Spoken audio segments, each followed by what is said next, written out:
Good evening, boys and girls. So, how are you, students? I hope your preparation is going very well. So, students, till now we have understood that an auditor performs various procedures to obtain audit evidence, and on the basis of such audit evidence obtained, he draws conclusions, and on the basis of conclusions, opinion is formed by him, which is ultimately expressed through the medium of audit report. So, students, we have read many procedures which an auditor performs. We have read many essays relating to various procedures, like we have read essay 501, we have read essay 505, essay 510, essay 550, essay 610, and so on. But before an auditor signs on audit report, he performs certain procedures which we call as procedures relating to completion and review, like some events between the date of financial statements and date of auditor's report may have occurred.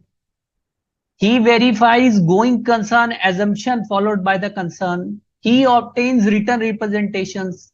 He evaluates misstatements identified during the audit. He communicates significant findings with management. So there are separate essays in respect of each of these topics, which are there in your chapter 7, and the name of chapter is completion and review. So completion and review means that before an auditor signs on audit report, before he signs on dotted lines, he performs certain procedures relating to completion and review. He again takes an overall view. He makes an overall review of the work performed. Okay. So first of such an essay is essay 560 relating to subsequent events. And there is essay 570 relating to going concern. Essay 580 relates to written representations. Essay 450 relates to evaluation of misstatements identified during the audit. Means that whatever misstatements he has identified during the course of audit, he evaluates, he assesses those misstatements. So essay 450 deals with it. And there is another essay, essay 260, communication with those charged with governance. So he communicates significant findings of his audit with persons who are responsible for governance of the entity. And essay 265 deals with communicating deficiencies in internal control to those charged with governance and management. So we shall be gaining an overview of these essays today. So first essay, students, is essay 560.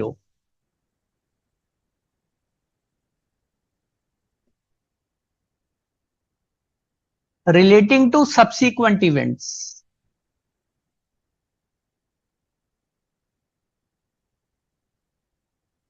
So yes, students, you have read about subsequent events in your accounting standards? Yes. Anyone who can reply on mail? I presume you already know the meaning of term subsequent events. These two words you are already familiar with? Yes, Sumit.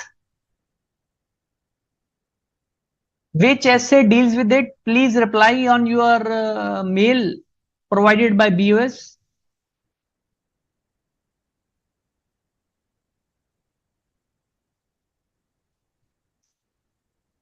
Yes, Any one of you who can tell students which accounting standard deals with subsequent events? Haven't you read it in your accounting classes? Yes, Pratima, tell me which accounting standard deals with subsequent events. And what is your understanding about the meaning of subsequent events?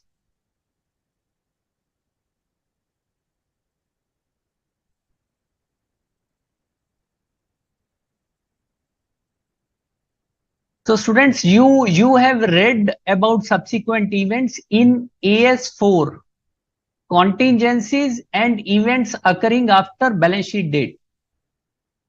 So subsequent events are those events, students, which occur between the date of financial statements and date of auditor's report.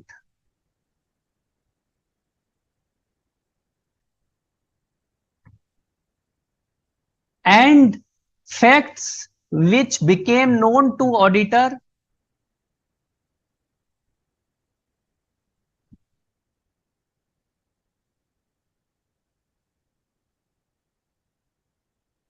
after auditor's report, after date of auditor's report. So it has two parts.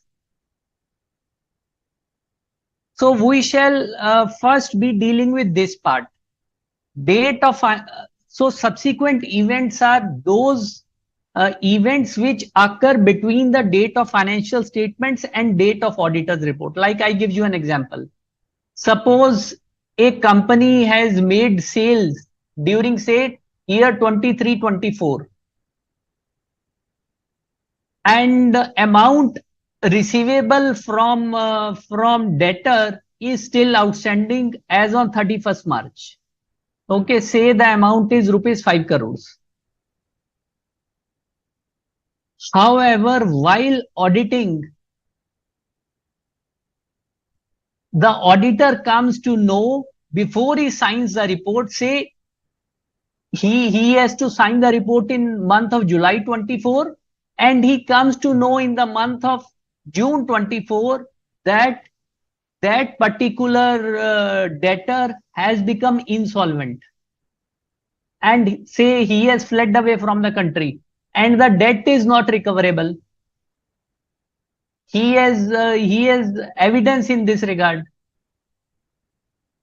So such type of event is known as subsequent event. So there are two categories of subsequent events which you have read in your accounts also. One is adjusting events and another is non-adjusting events.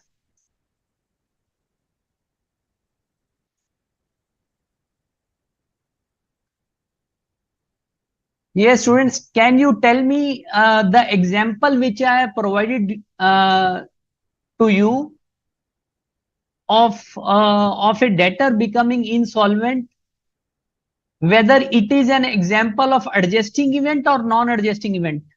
Yes, anyone? Yes, yes, students, anyone? Pratima, Sumit.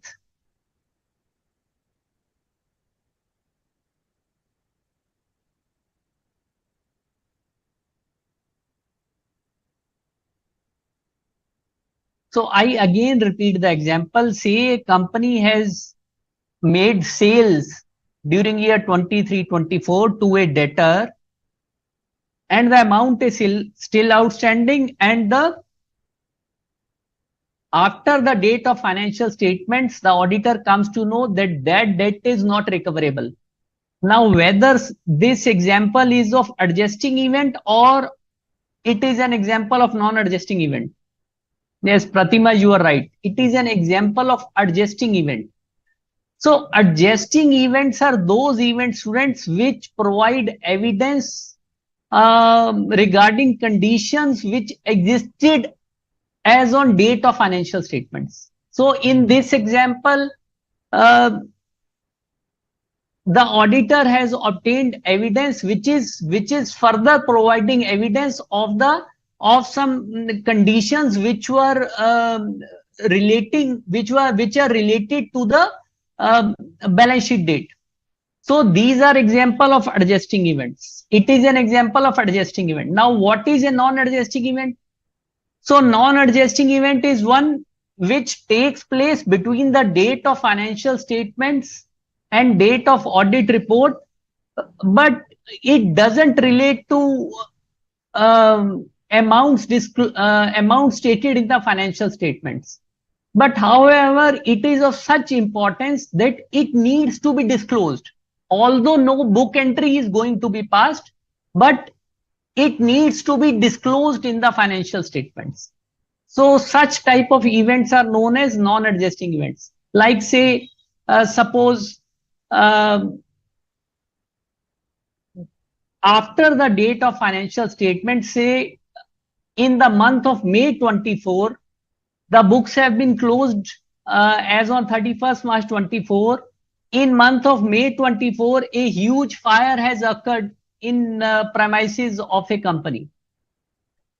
So whether any accounting entry would be passed for year 23-24, the answer is no, because the event has taken place in year 24-25.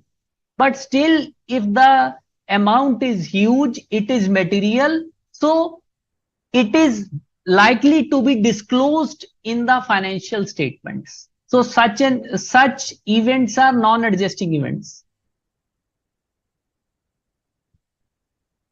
So remember that adjusting events provide evidence of the conditions prevalent as on balance sheet date, whereas non-adjusting events are opposite to that.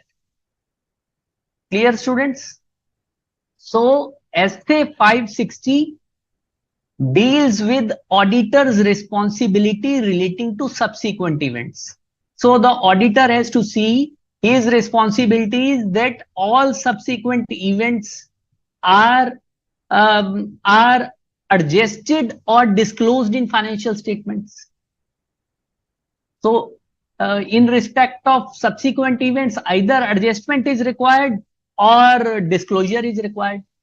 So his responsibility relates to the very nature of subsequent events. So his responsibility is to see whether financial statements disclose such subsequent events, or if adjustment is required in respect of such subsequent events, that adjustment is made.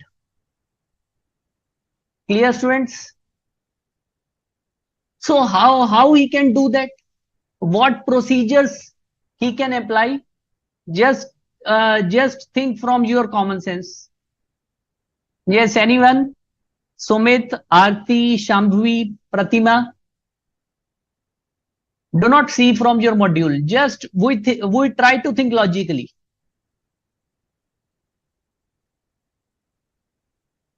What kind of procedures would auditor apply in such a case to see that subsequent events are adjusted or appropriately disclosed in the financial statements?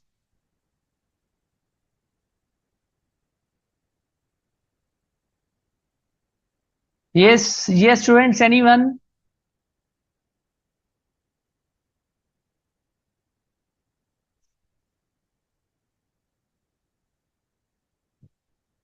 Anyone who can tell? Any one procedure, guys?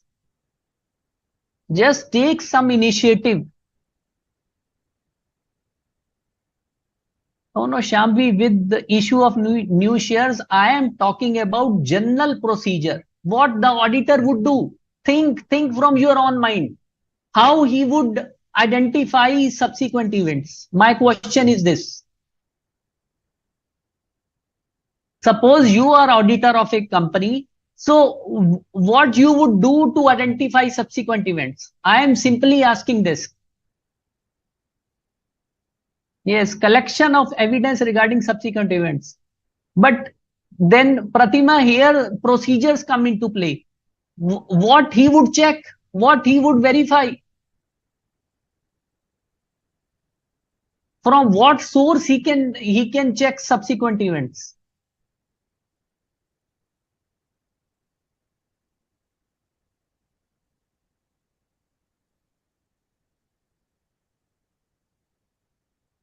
Yes, now you are right, Pratima. Yes, discuss with management. So first of all, he would see what the system the company has of identifying subsequent events.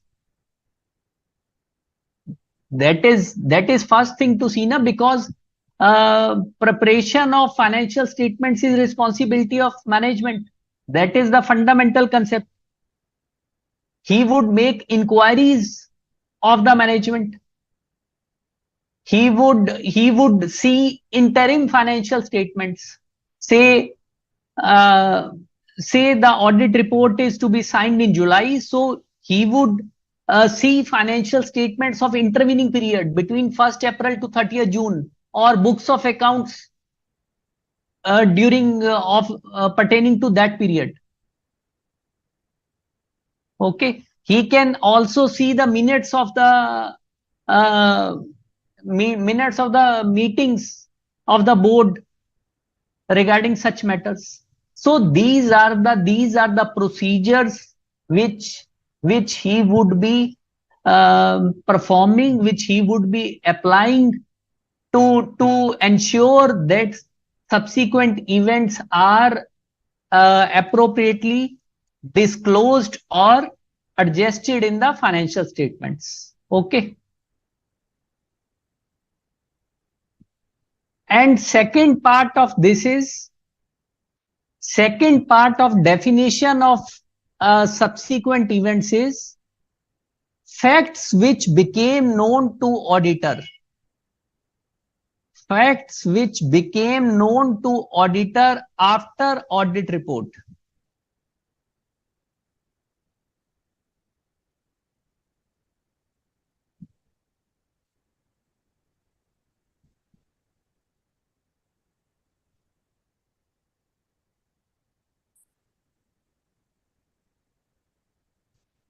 Now it would, student, seems to be very strange to you.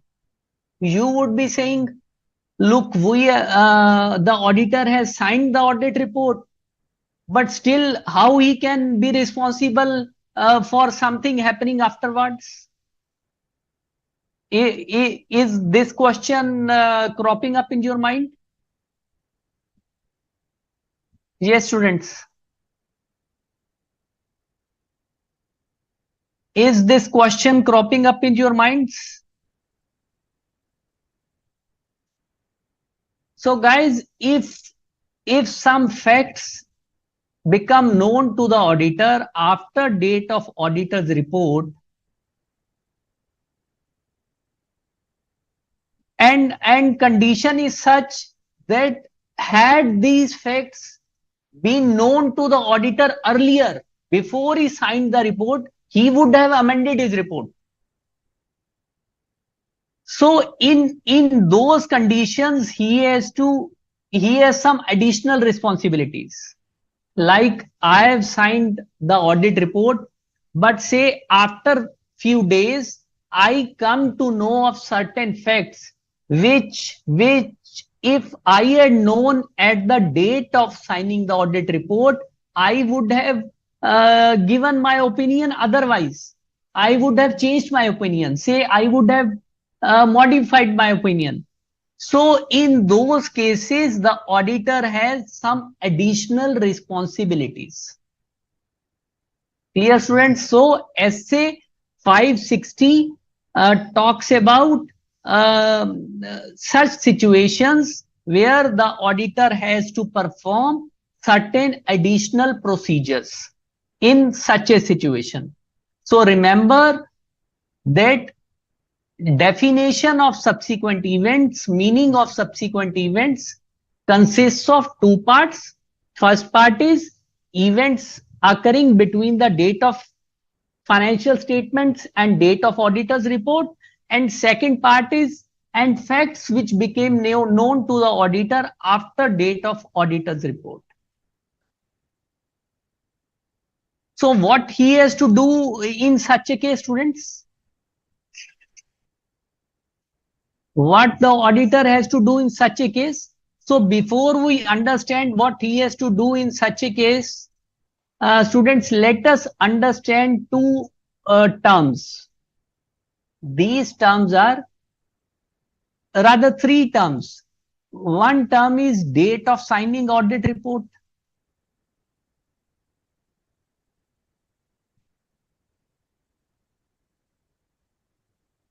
And one term is date when financial statements, audited financial statements are provided to entity.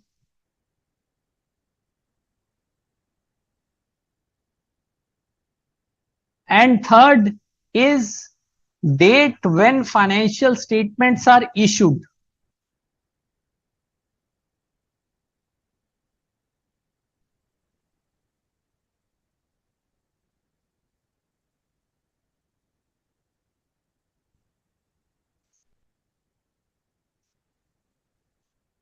So you have to be very clear about difference between these three things. Now, date of signing audit report is clearly understandable to you when the date on which auditor signs audit report.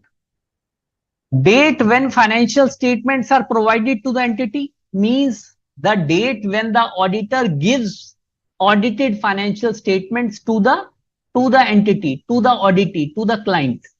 Okay. And third thing is date when financial statements are issued.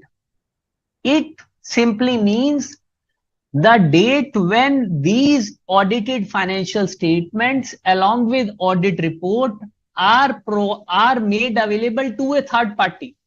Like say these are filed on, in case of a company, these are filed on MCA portal. Okay.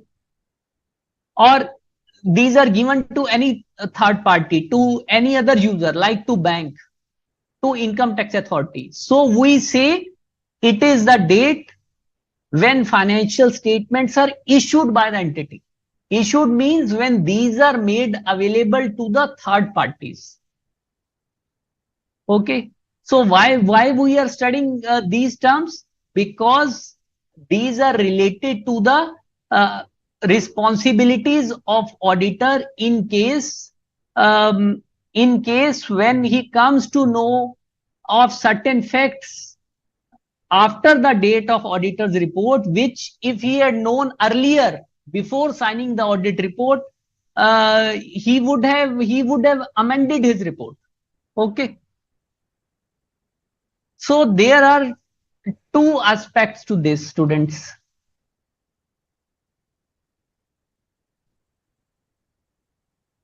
So facts which become known to the auditor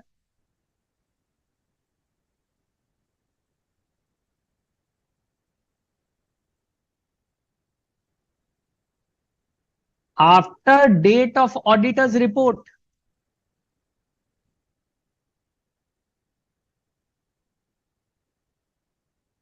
but before financial statements are issued.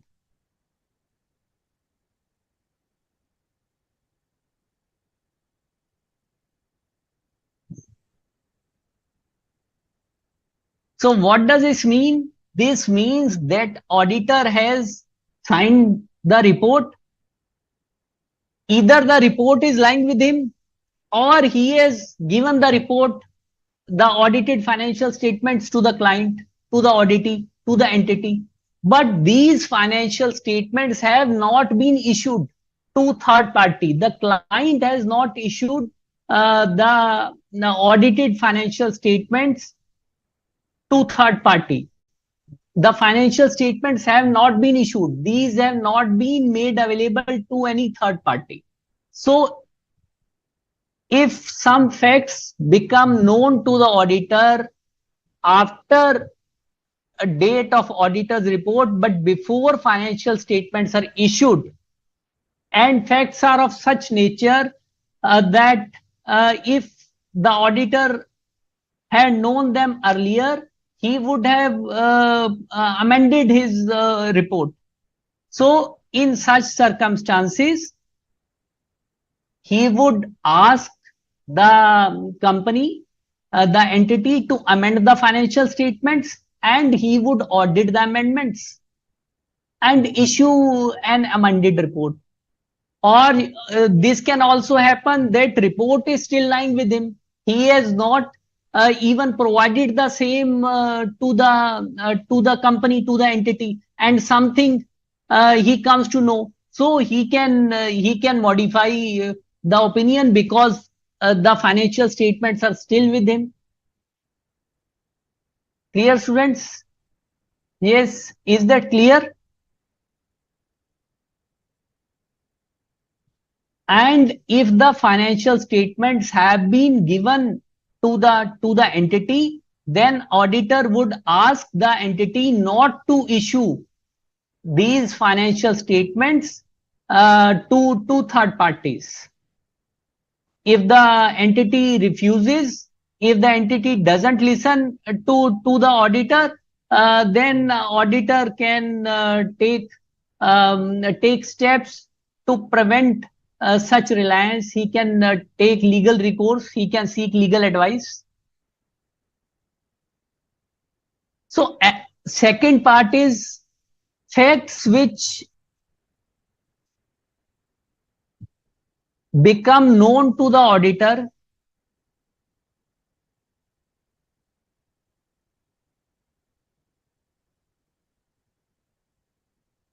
after financial statements are issued.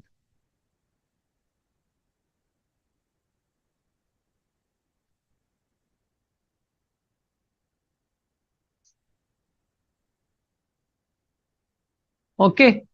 So it means that the auditor has provided the financial statements to the entity, and the entity has given it to some third party. So if some such fact comes to the knowledge of auditor, that had it been known to him earlier before signing audit report, then and it would have led him to amend his opinion, then in such a case he would he would ask the company to amend the financial statements, and he would audit the amendments and issue amended report. And he would also ask the entity to take steps so that third parties do not place reliance on such a report. Okay. So is it clear to you guys? SA 560, overview of SA 560.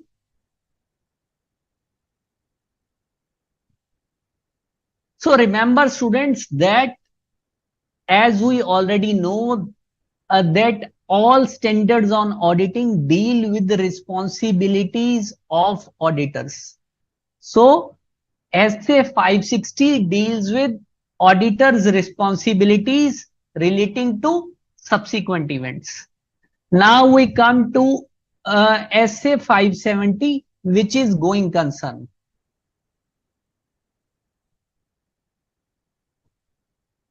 Yes. Can you recall the meaning of going concern, students? You have read it in your accountancy classes. Tell me, what is going concern and what is the importance of it? From accounting point of view, what is the importance of it? Then we will come to SA 570. Yes, Sumit, Shamvi, Aarti, Krish.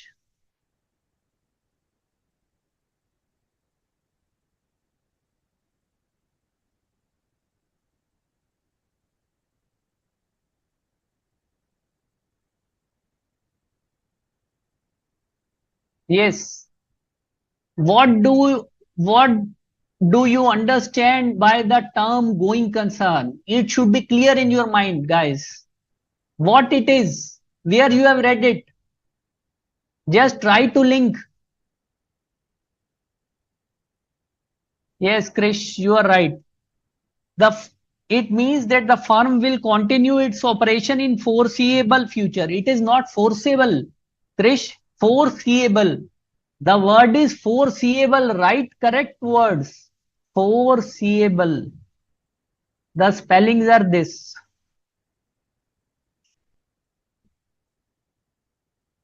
Okay.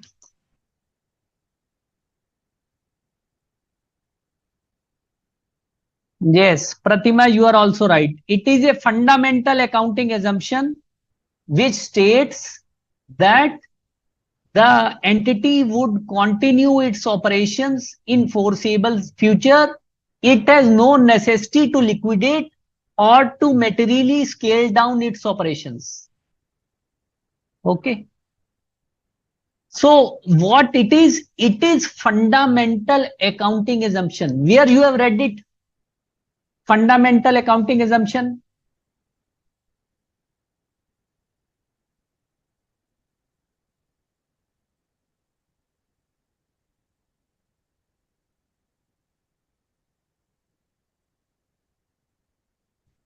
Yes. Yes, students, where you have read it? Fundamental accounting assumption. Pratima, you are writing it is a fundamental accounting assumption. Where it is stated it is a fundamental accounting assumption.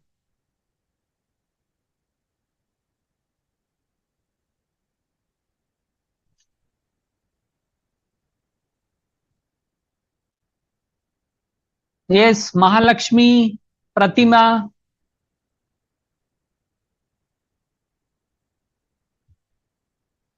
anyone?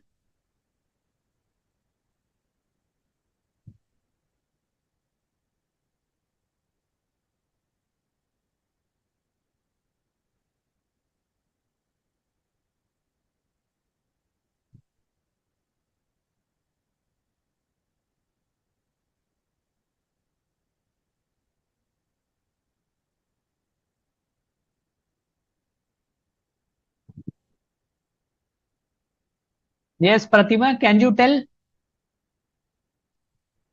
Basic accounting functions. It is there in AS1. It is there in accounting standard 1. Fundamental accounting assumptions are in accounting standard 1. What are other two fundamental accounting assumptions? Let us test your knowledge.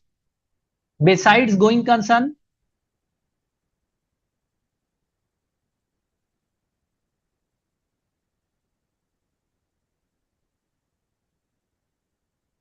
yes, AS1 is right. What are other two fundamental accounting assumptions besides going concern? Okay, you think over it. Which are the other two fundamental accounting assumptions, and write in your mails. So meanwhile, we continue about our topic of going concern. So students, yes, accrual and consistency is correct, Krish. So what is, you have to clearly understand the importance of going concern. Then you will realize why this SA 570 is important. Why auditors' responsibility in respect of going concern are important. Unless you understand the significance of the concept of going concern itself. So remember, students, that financial statements are prepared on a going concern basis. What does it mean? It means that assets would be realized in normal course of business and liabilities would be paid in normal course of business. And the company would continue, the entity would continue. It has no intention of liquidation or of materially bringing down, materially curtailing its operations. And if there is a doubt regarding this fundamental accounting assumption going concern, then it means the very basis of preparation of financial statements may need to be changed.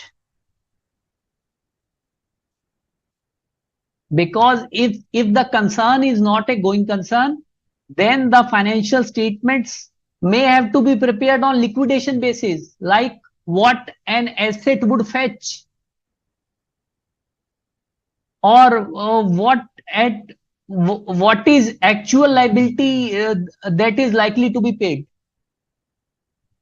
So this is the importance, this is the significance of going concern assumption, and that is why the responsibilities of auditor connected with going concern are important. Clear, students? Now, what does SA 570 deal with?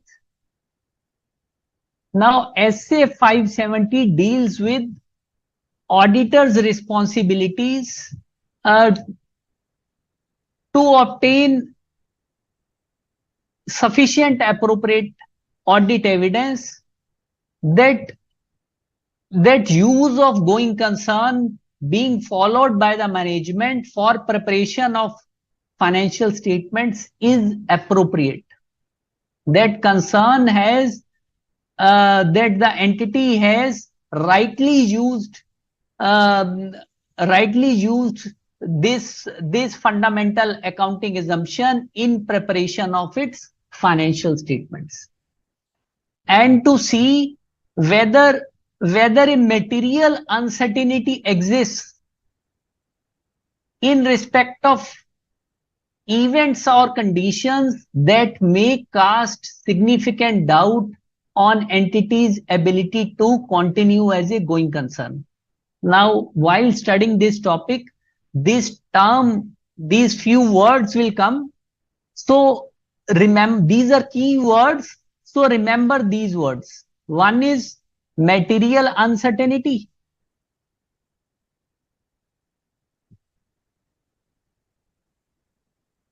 And one is events or conditions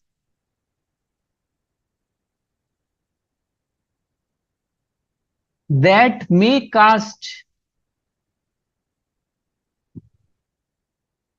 a significant doubt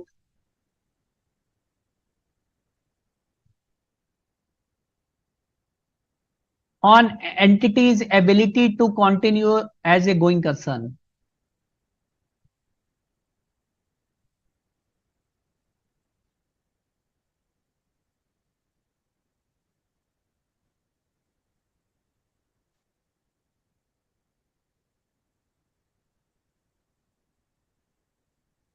So remember these two things. Now, what are events or conditions that may cast a significant doubt on entity's ability to continue as a going concern? Like say my raw material supplies have dried up. I am a company engaged into manufacturing of something, and say some conditions have occurred that I am not able to obtain my important raw material supplies, and these are not available from any other source also. So what would happen in that case? In that case, my business would suffer. I would not be able to continue my operations, or say there is loss of some important key managerial personnel, and the company is not able to replace those skilled personnel, or say that the company is not able to keep its financial commitments, it is not able to pay salary to its employees. So it is an example of financial event or financial condition. Or say its key ratios are adverse. Okay, it is having operating losses. We are not talking about net losses, operating losses. Business को operate करने में ही loss हो रहा है. It is not able to repay its loans. It is not able to pay creditors on time. It is not able to pay staff salaries on time. Okay. So students, these are examples of events or conditions that may cast a significant doubt on entity's ability to continue as a going concern. Now, these have been given in your module in a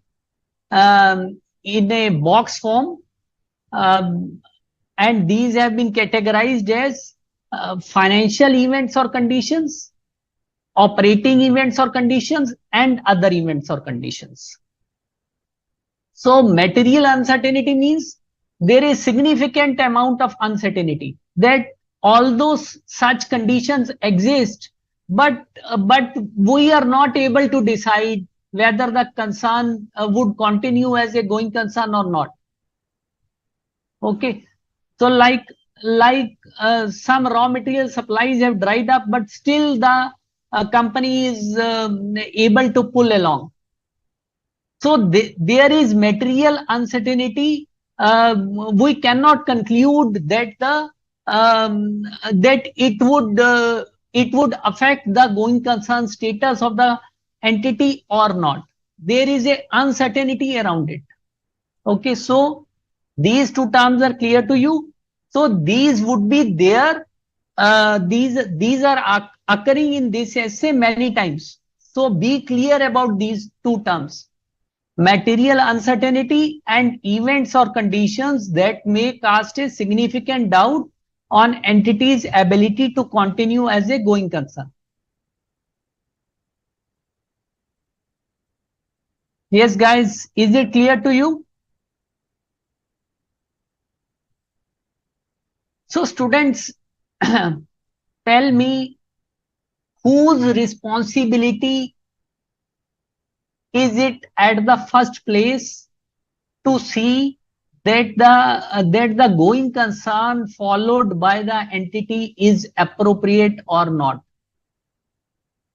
Yes.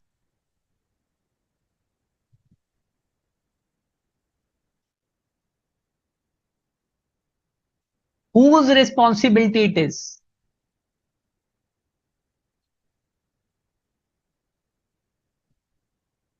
Yes, Shambhavi, Pratima, Sumit, and Unni Krishnan. Yes, management. Sumit, it is not of auditor. Remember, auditor comes in picture later on.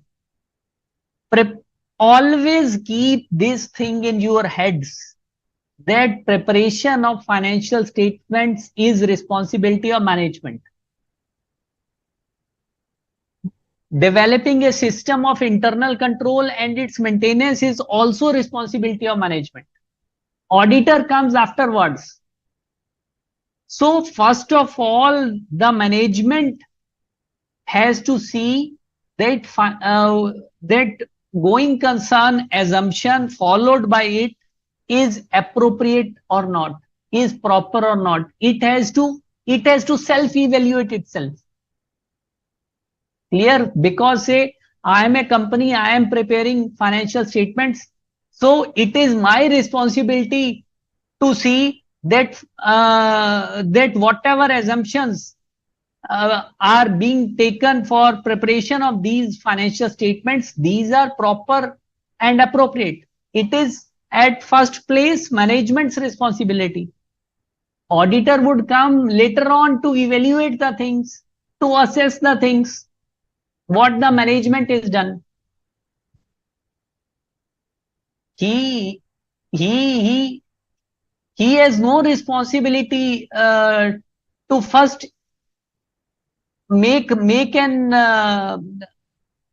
going concern assumption assessment at the first place. He verifies assessment made by the management.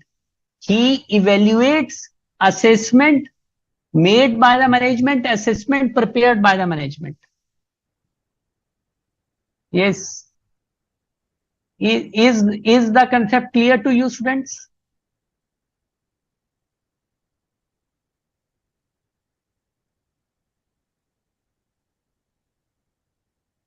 And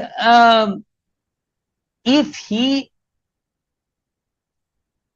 the auditor identifies certain events or conditions that may cast a significant doubt on entity's ability to continue as a going concern, then obviously he would be performing certain additional procedures.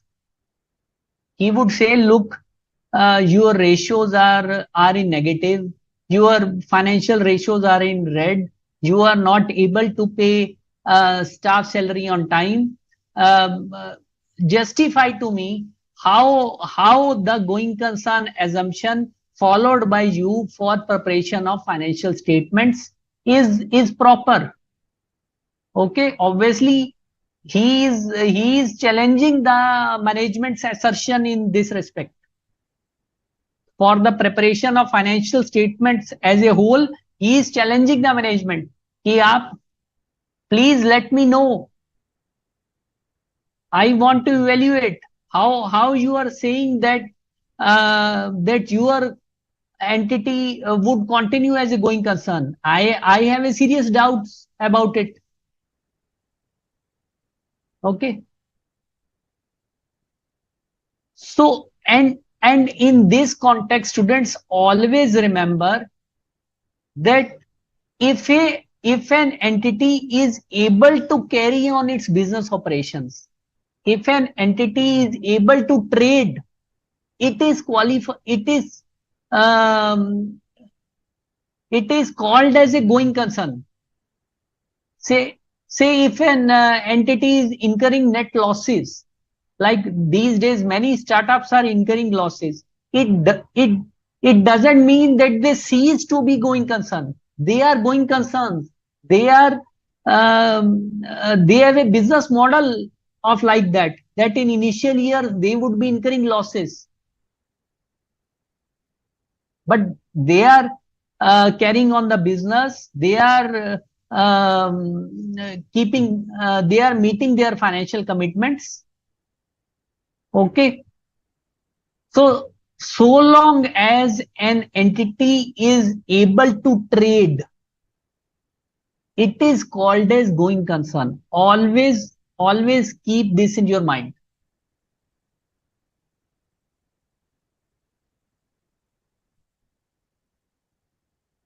So if the auditor identifies events or conditions that may cast significant doubt on entity's ability to continue as a going concern, then as I have told you, he would ask for some additional things from the management. Like he may ask for a cash flow forecast.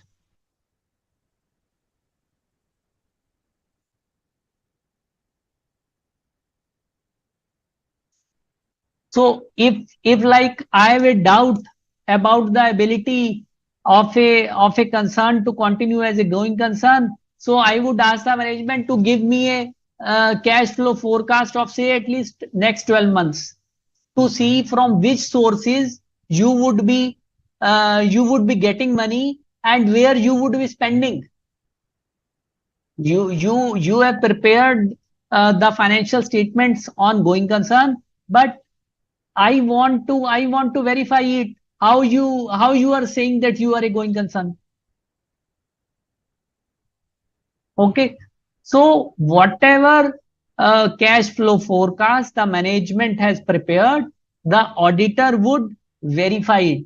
He would he would see whether the assumptions used in the preparation of cash flow forecast, whether these are appropriate, these are realistic in view of the given situation. Okay, clear students? Is it clear to you? And another responsibility of auditor as per SA 570 is implications for auditor's report. Now, when events or conditions are identified that may cast a significant doubt on the entity's ability to continue as a going concern, the entity would have to disclose it in the financial statements, or you it may also happen that auditor may find the use of going concern as inappropriate. So in that case also the auditor would have to modify his opinion. Okay. So we will go through what are the implications for auditor's report in this regard. So although you have not still read the chapter on auditor's report, that is the next chapter, chapter number 8, but still gain an idea. So you would get more clarification when you would read chapter on auditor's report. So adequacy of disclosures when events or conditions have been identified and a material uncertainty exists. So if the auditor has identified such events or conditions and a material uncertainty, there is significant uncertainty regarding such events, regarding the effect of such events, then the management has to disclose these things in the financial statements. So first responsibility is of management. So management shall disclose the principal events or conditions that may cause significant doubt on the entity's ability to continue as a going concern and management's plan to deal with such events or conditions. And further, it has to be disclosed clearly that there is material uncertainty related to such events which may cast a significant doubt on entity's ability to continue as a going concern, and therefore the entity may not be able to realize its assets and discharge its liabilities in the normal course of business. This disclosure has to be made.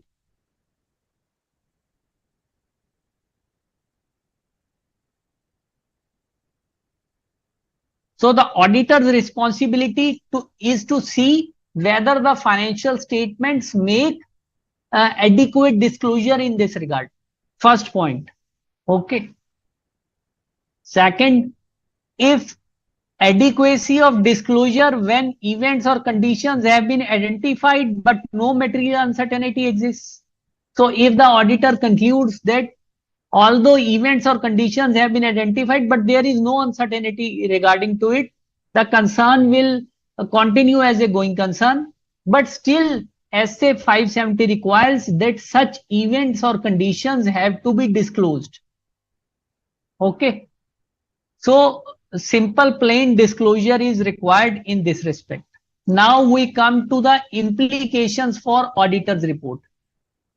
Now two things can happen. Say if the auditor finds that use of going concern basis of accounting is inappropriate, that the management has prepared the financial statements on going concern basis, but the auditor finds this basis as inappropriate.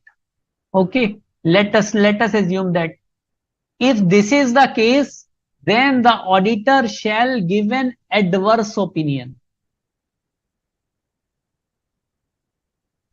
Now, what is the meaning of adverse opinion? This we would be reading in chapter 8, next chapter. So first of all, just understand this much, that if the auditor finds that his conclusion is that the use of going concern basis of accounting is inappropriate, is not proper, then and the financial statements have to be prepared on liquidation basis, then he would give adverse opinion. Okay. Another situation can arise. If the use of going concern basis if the use of going concern basis of accounting is appropriate, but a material uncertainty exists. Okay. So although the use of going concern basis of accounting is appropriate, but a material uncertainty exists, and adequate disclosure has also been made by the management. So management has also made adequate disclosure. Then although matter should be over, the auditor would be expressing unmodified opinion. But SA 570 states that the auditor shall express an unmodified opinion, and it shall also include a separate section under the heading material uncertainty related to going concern. This again you would be reading in your chapter 8. So he would include a para. He would include a para relating to material uncertainty related to a going concern, and he would draw attention of users to the relevant note in the financial statements where such disclosures has been made, and states that that certain events or condition exist which indicate that material uncertainty exists that may cause significant doubt on the entity's ability to continue as a going concern. Okay. And if the adequate disclosure of material uncertainty is not made in the financial statements, then the auditor would have to express qualified opinion or adverse opinion. So this again we would be reading in chapter 8, that what is qualified opinion, what is adverse opinion, what is the difference between two, what is unmodified opinion. Okay. And if the management is not willing to make any assessment, then again the auditor would express a qualified opinion or disclaimer of opinion depending upon the circumstances. So these different type of opinions. So there are students two types of opinion. One is unmodified, when auditor gives clean chit, sort of clean chit to company. One is modified opinion where he has some reservations. So in modified, sorry, in modified opinion also we have three categories. One is qualified, one is adverse, one is disclaimer. So all these things we would be reading in chapter 8. Okay. So this is relating to auditor's responsibility relating to going concern.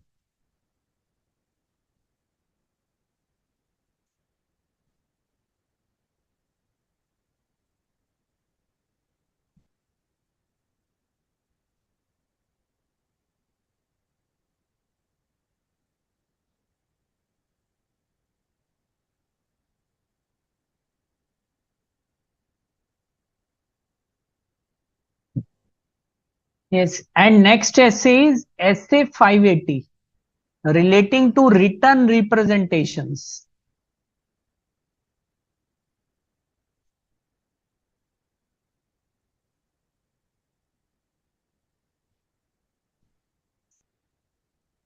Yes, guys, can you make out what is the meaning of written representation?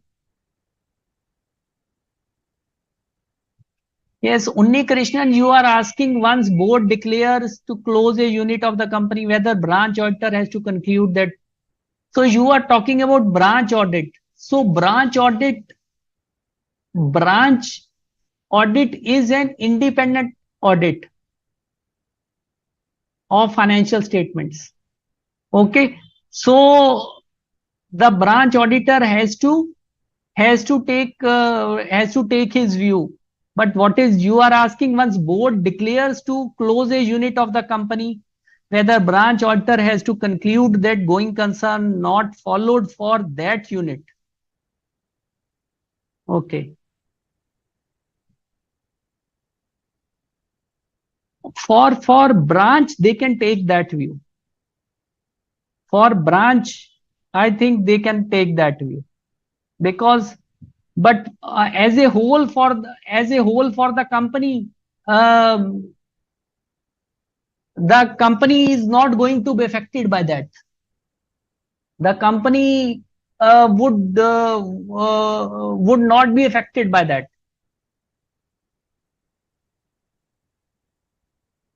Yes.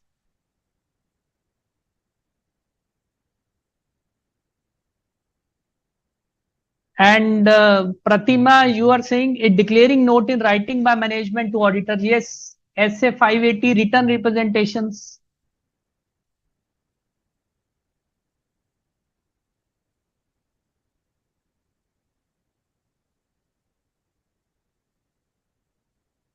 So you are saying Unnikrishnan separate reportable segment. Yes, but the company would continue as a going concern. Na? So ultimately, for the balance sheet of the company as a whole, it is not going to make any difference.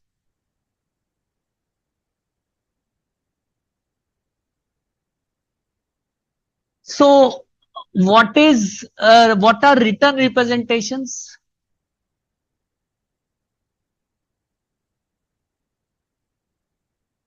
Yes, what are written representations? So written representations are representations provided by the written representations are representations provided by the management to the auditor. So remember, written representations are representations on certain matters provided by the management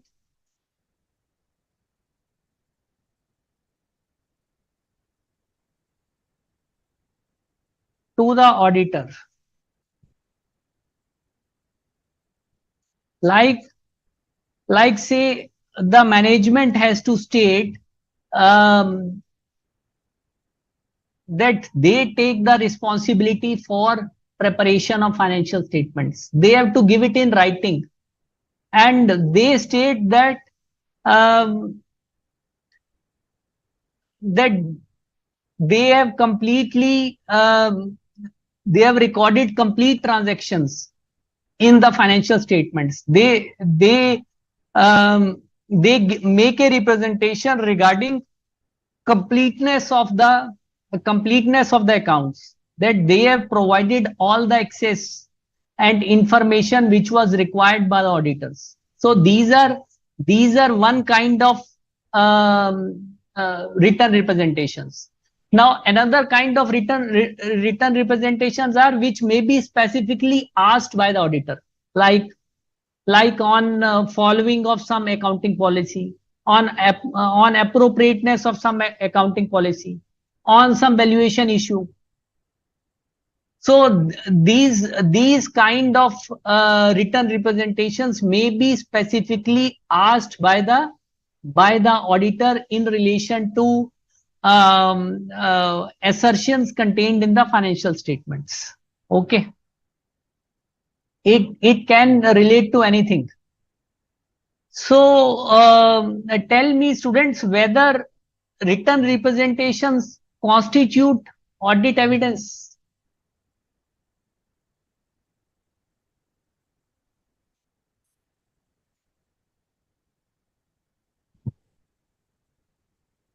Yes.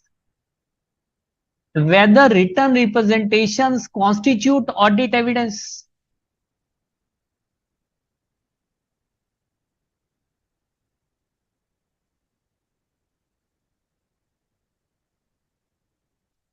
Yes, Pratima, Sumit, Unikrishnan. Whether written representations constitute audit evidence.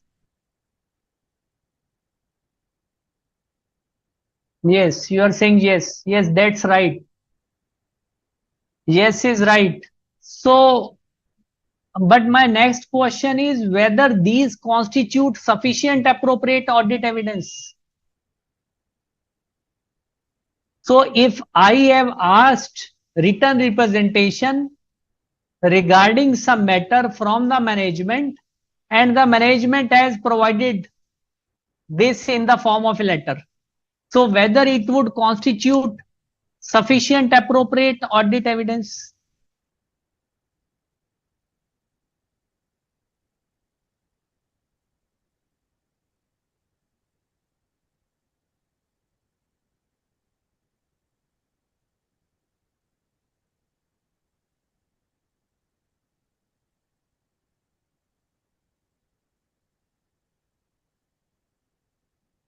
No, only Krishna, it would not constitute sufficient appropriate audit evidence.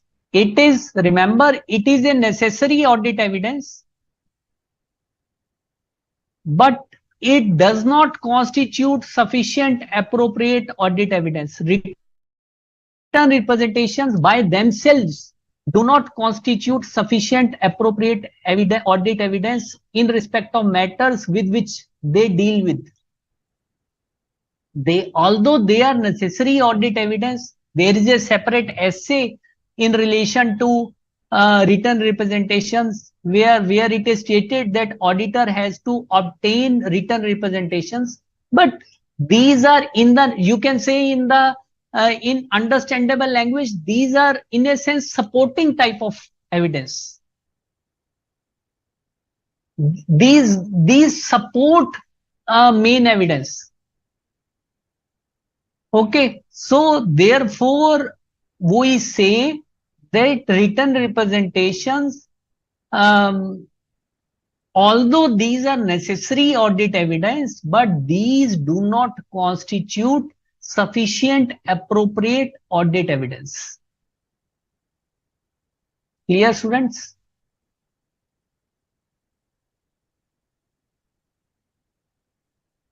So again, remember students that written representations have to be obtained by the auditor in respect to responsibility of management relating to preparation of accounts and in relation to completeness of information.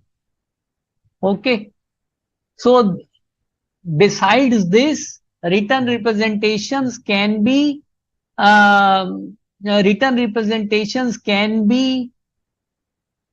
asked by the auditors in respect of any matter which the auditor may find it necessary in respect of certain assertions contained in the financial statements. But remember that by themselves, written representations do not constitute sufficient appropriate audit evidence. They are necessary audit evidence, but they are not sufficient appropriate audit evidence.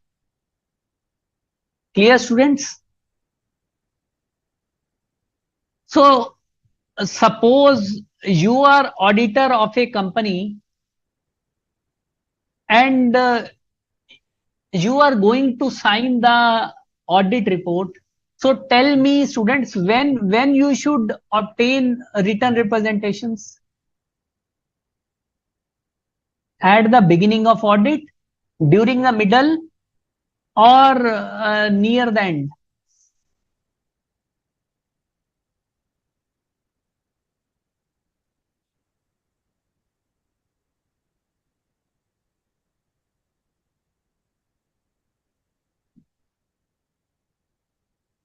Yes.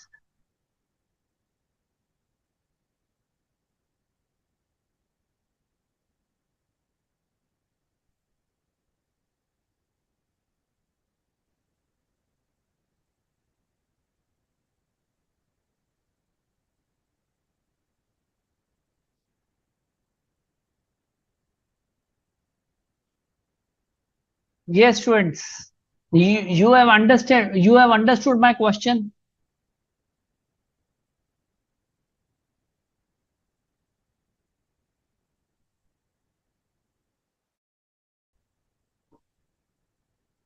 Yes, Ronak Pathak, what you are saying?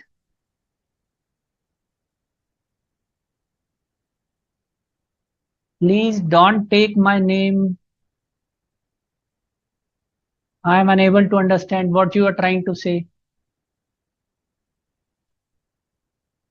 Yes.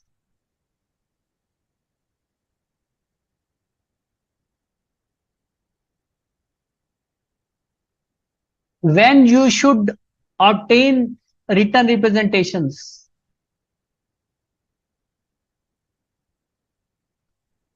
In the beginning of audit, in the middle of audit, or at near the end of the audit, before you sign the auditor's report? Shambhavi is saying near the beginning of audit. Any other opinion?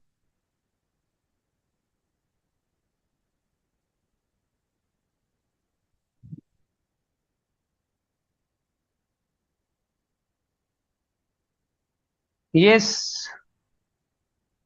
Any other point of view? Yes, Unni Krishnan has also said before finalization of audit. Yes, Unni Krishnan's point of view is proper. He is right.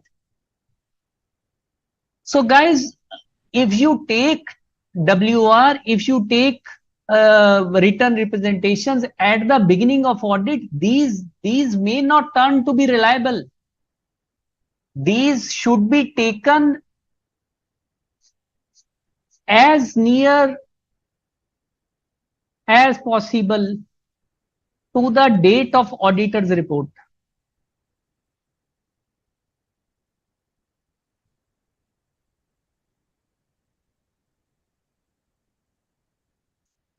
It should be written representation should be near to the date of auditor's report,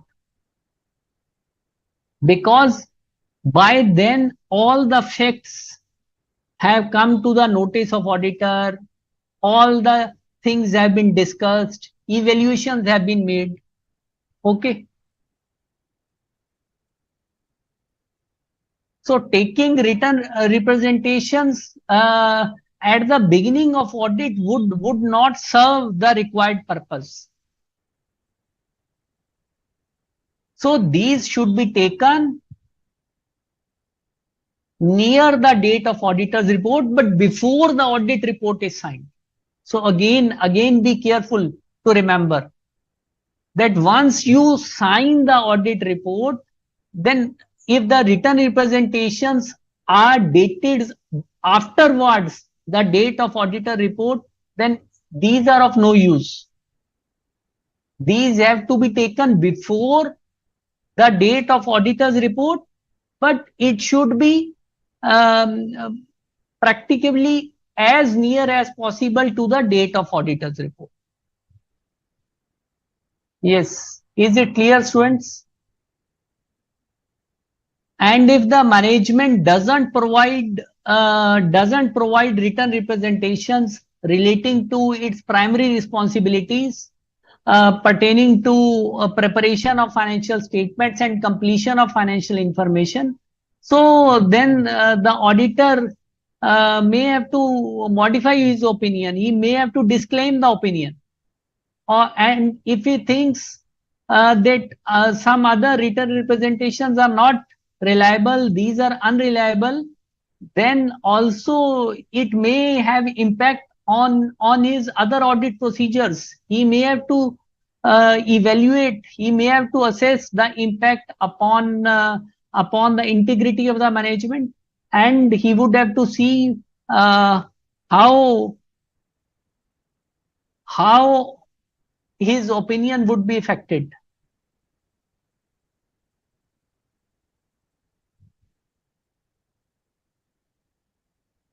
Yes, only Krishnan, you are writing management written representations given later on those points. Any irregularities arise.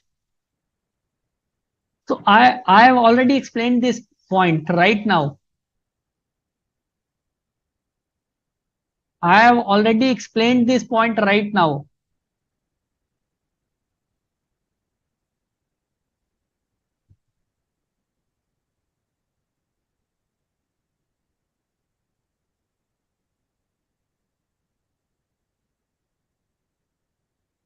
So let us see also what is in your module, students.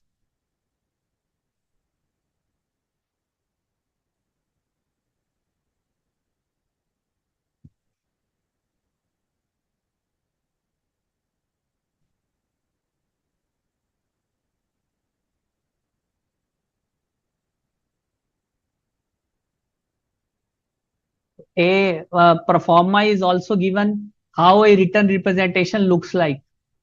So like this, to address to chartered accountants. So this representation letter is provided in connection with audit of this and this for purpose of expressing your opinion. We confirm these things. So here their management is confirming about the fulfillment of responsibilities for preparation of financial statements, significant assumptions made by them in accounting estimates, and that information provided by them is complete and all transactions have been recorded.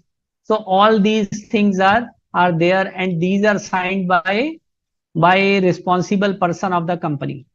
Like here, these are signed by CFO. Okay.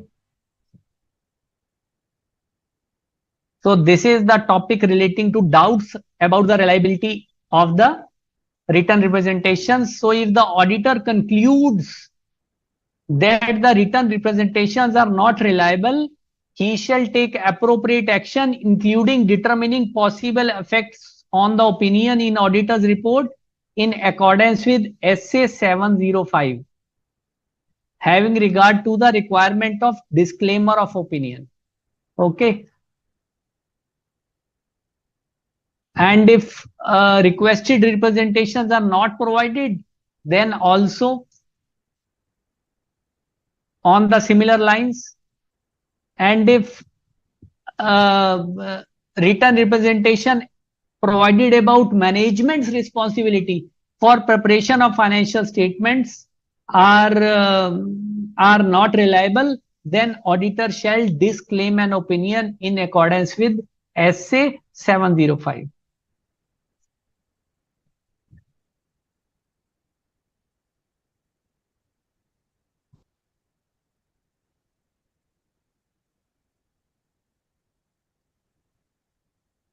So SA 705 we are going to read in next chapter 8 on auditor's report.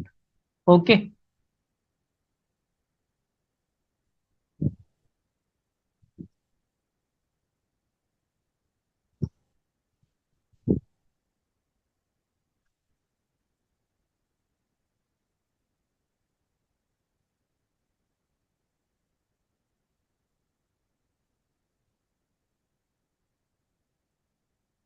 Yes, yes, Unnikrishnan, even if written representation is there, auditor can issue a qualified opinion.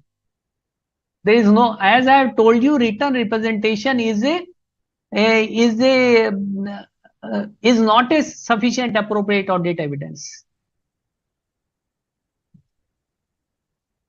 It doesn't curtail any way the auditor's right.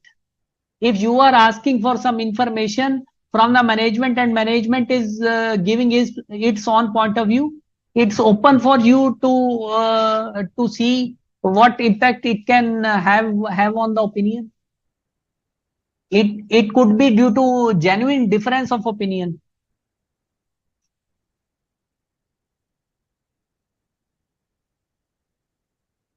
So there is another SA 450 students. The name of essay is Evaluation of Misstatements Identified During Audit. Evaluation of Identified Misstatements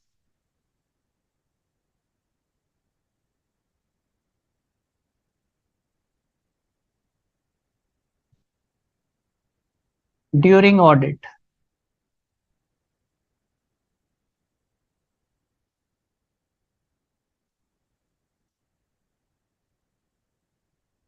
So you remember the definition of misstatement? Yes, anybody?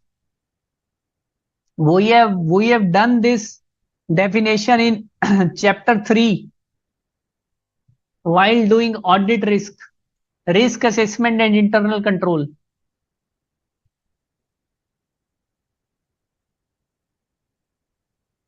Yes. Anyone who can tell me the meaning of the term misstatement? Because since the very first class we have been talking, we have used this word misstatement very often. In every session, we are using the term misstatement.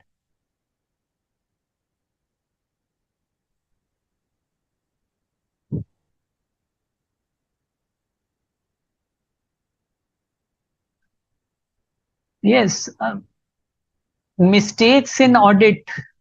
No, no, Shambhi, that is not proper proper meaning.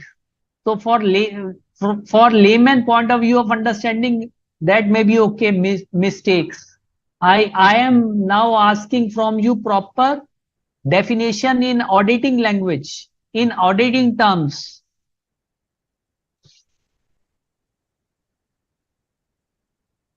Yes, we have read it in chapter 3, risk assessment and internal control.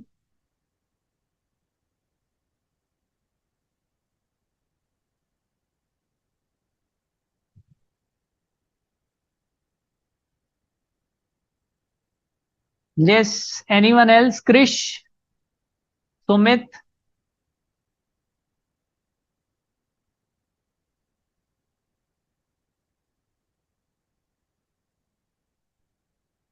So misstatement, students, we have read in chapter 3. It is the difference in the amount,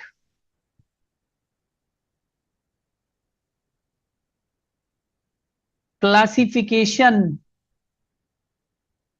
presentation or disclosure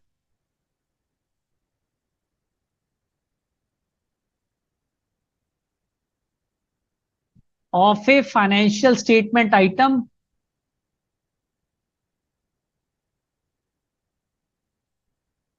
which is stated in the financial statements and which is required to be reported as per applicable financial reporting framework.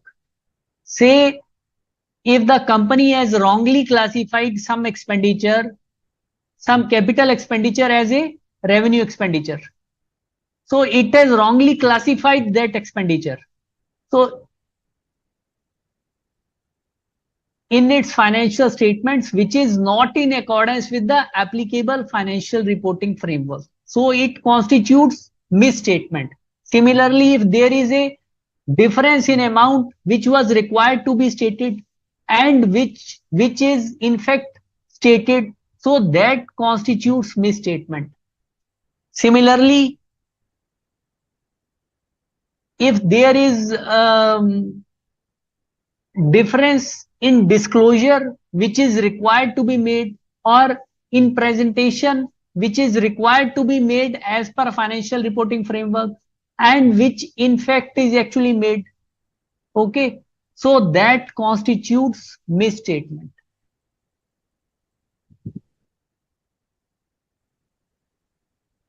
Yes, yes, that's correct.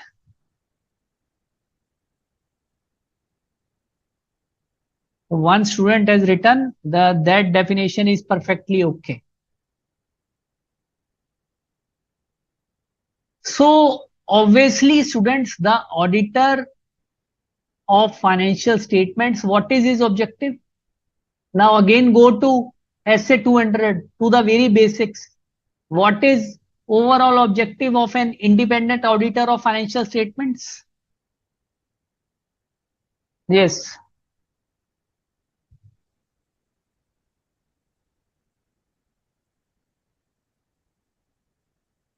yes, come on quickly students. What is overall objective of an independent auditor of financial statements? In accordance with SA 200, first chapter, correlate it with quickly. Yes, students.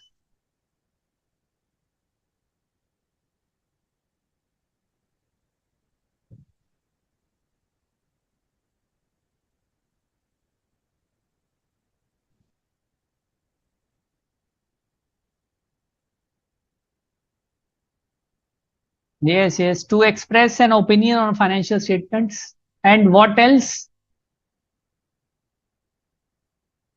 So SA 200 states that objective of auditor is to obtain a reasonable assurance that financial statements as a whole are free from material misstatements, whether due to fraud or error. So SA 200, the word misstatements finds place in SA 200 also. So what an auditor is trying to do by performing audit procedures? Yes.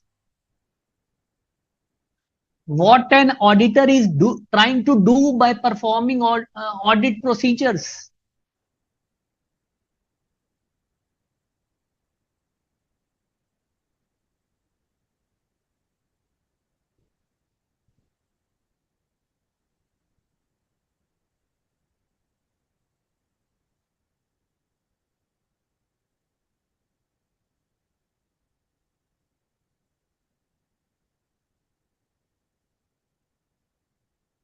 Yes, students, what an auditor is trying to do by performing audit procedures? Yes, he is obtaining reasonable assurance. But what he is trying to find out? He is trying to find out misstatements. He is obtaining audit evidence to find out misstatements. So SA 450 talks about evaluation of identified misstatements. Evaluation means assessment. Like I have given you an example that say some capital expenditure has been wrongly debited as revenue expenditure. So it is an example of misstatement. So what an auditor does, he accumulates all the misstatements during the course of audit, which are identified by him. Okay. And during the course of accumulation of such identified misstatements, he also needs to see uh, whether audit strategy and audit plan needs to be revised. So if nature and size of misstatements is such that that they are likely to be material in aggregate combined with other misstatements, or these are approaching the materiality level, then his his audit plan and strategy might need to be revised. So students, when an auditor accumulates identified misstatements, what would be next step? So should he straight away give his opinion, or there is something in between? Yes, try to think over it.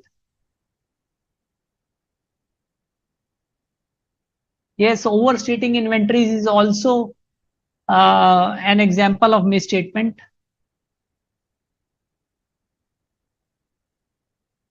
If I, as an auditor of financial statements of an entity, I have identified certain misstatements. So should I straight away express my modified opinion, or is there some step involved in between?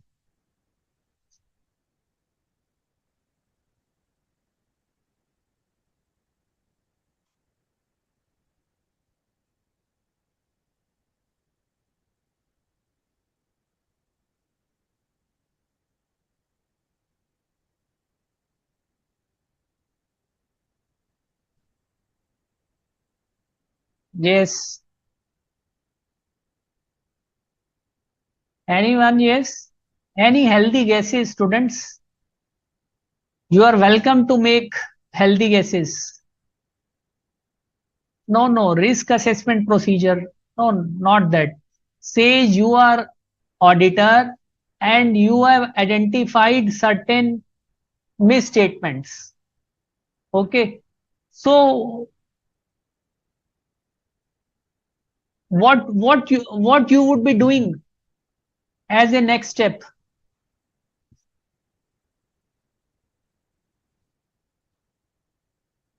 Risk assessment procedures come come at the early stage in the audit. Yes, Preeti, you have written correctly. Preeti Khaitan and Mahalakshmi. Yes, you have also written correctly. So you would ask the management, you would provide detail of such identified misstatements to the management, and you would ask them to correct those misstatements.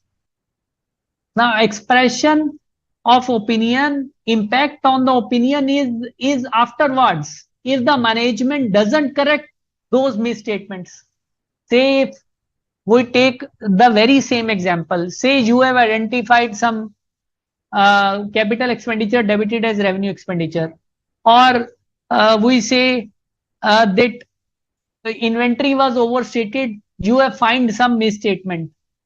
Okay, so you give detail of the same to the management and ask the management to correct it. So that is your first responsibility. If the management refuses to correct those identified misstatements, then you would see what is the reason behind it, why the management is not correcting it, and what is the impact of these uncorrected misstatements on your audit and on financial statements. Then question of impact on opinion would arise. Yes, yes, Ashok ji, video ठीक चल रहा है? एक student कह रहे हैं कि video available नहीं है. So guys, video is okay from our end. There may be some connectivity problem at your end. Shivroop.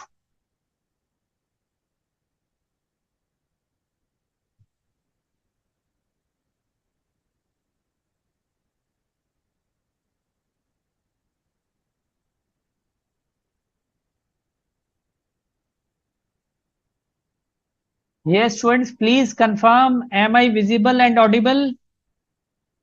Yes. Only Krishna is saying okay. So Shivroop, there may be problem at your end. So therefore, students, you have to understand that identified misstatements have to be evaluated, have to be assessed by the auditor, and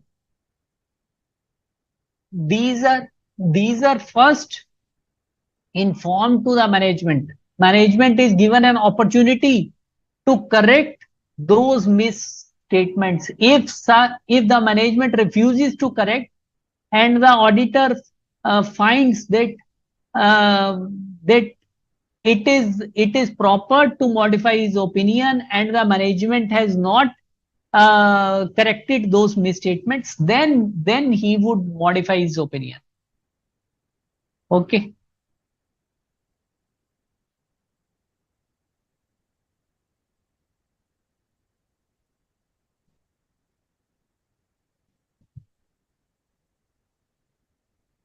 And one more thing in this is, guys, in SA 415,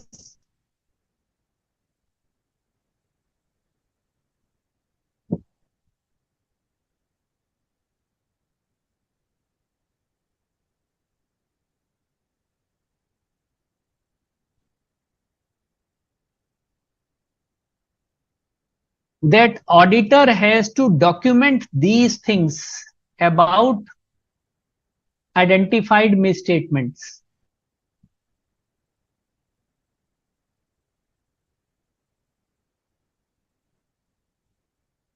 He shall put all these things in writing.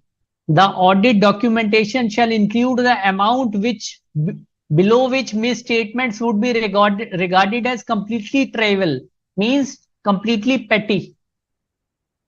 So all misstatements accumulated during the audit and whether they have been corrected, this has also to be documented.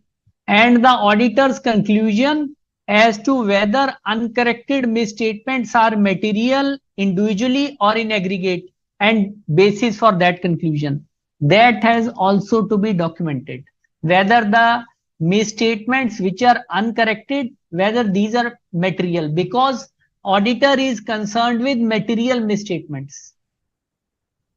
If some misstatement is not material either individually or in aggregate with others, then auditor is not concerned with that.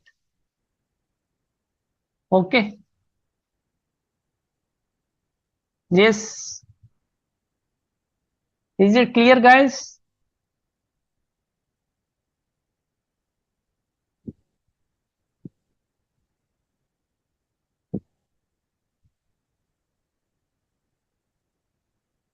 So to have a quick recap, guys, we have gone through 4 essays: essay 560, subsequent events; essay 570, going concern; essay 580, written representations; and essay 450, evaluation of misstatements identified during the audit.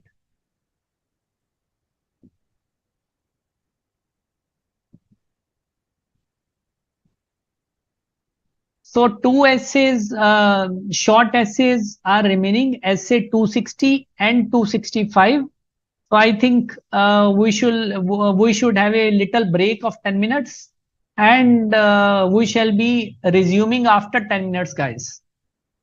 Okay. So Ashokji, break for 10 minutes.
So there are two more essay students. Essay 260.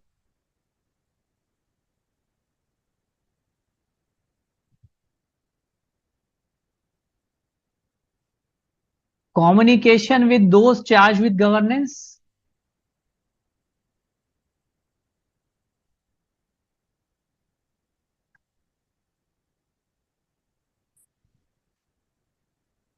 And essay 265.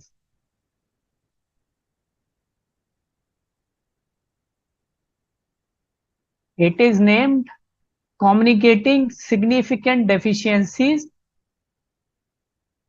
in Internal Control.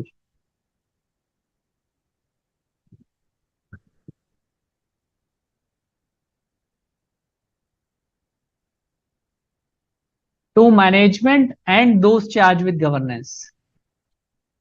So students, we have been using this term, those charged with governance. So what does it basically means? Those charged with governance. Yes, any one of you who can tell? Those charged with governance. So those charged with governance means those people who are responsible for governing the entity, who are responsible for overseeing the strategic direction of the entity, of overseeing the financial reporting process. Like say in case of company, a board of directors, okay, or in case of a listed company, any subgroup of those charged with governance, like an audit committee. So it is mandatory for listed companies to have an audit committee under section 177 of the Companies Act. So in what happens is that in some cases there is some distinction between the executive functions and supervisory functions. That there may be a separate supervisory board and an executive board which is responsible for governance. So that is why this distinction, those charged with governance. Okay. So the auditor has to communicate with those charged with governance. Now, what is the importance of communicating with those charged with governance? Yes, can you visualize, can you figure out, students, what is the importance of communicating with those charged with governance?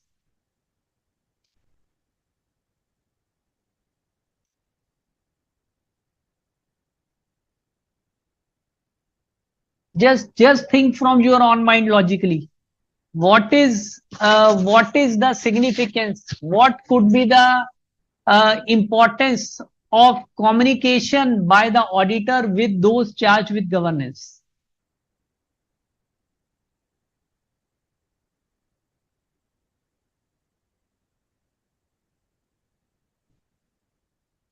Yes, Preeti, Unni Krishnan, yes, Krish, any idea? What could be the significant reasons for communicating with those charged with governance?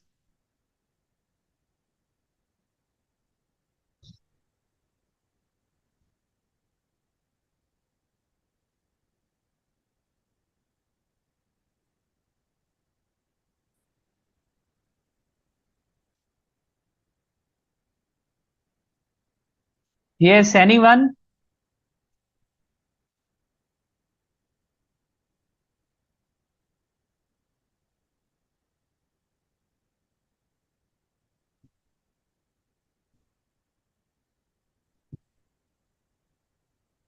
So your module states that an effective two-way communication between the auditor and those charged with governance is important because it helps in assisting the context of audit.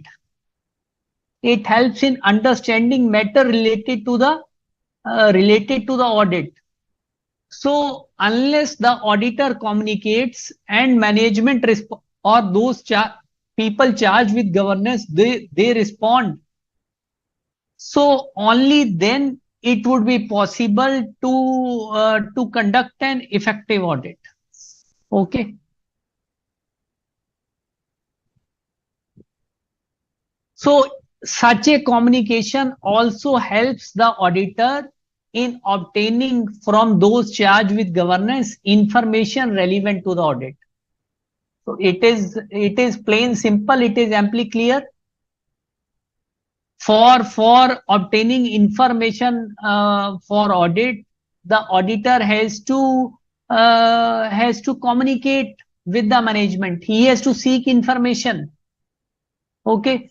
He has to identify appropriate sources of audit evidence. So unless he communicates with those charged with governance in an appropriate manner, such a thing would not be possible. Okay. And it also helps those charged with governance in fulfilling their responsibility in overseeing the financial reporting process, because they are ultimately responsible for preparation of for proper preparation of financial statements. It is their responsibility. So it also helps in fulfilling their responsibility, reducing the risk of material misstatements, because primary responsibility of preparation of financial statements lies with the management. So so during the course of audit, if there is two-way communication, it helps in better output. It helps in an effective audit and more reliable financial statements. Okay.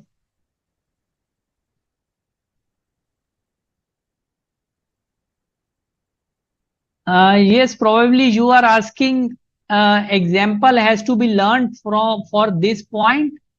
Probably you are asking about the nomenclature of those charged with governance. Yes, it is written in your module, and you can learn also.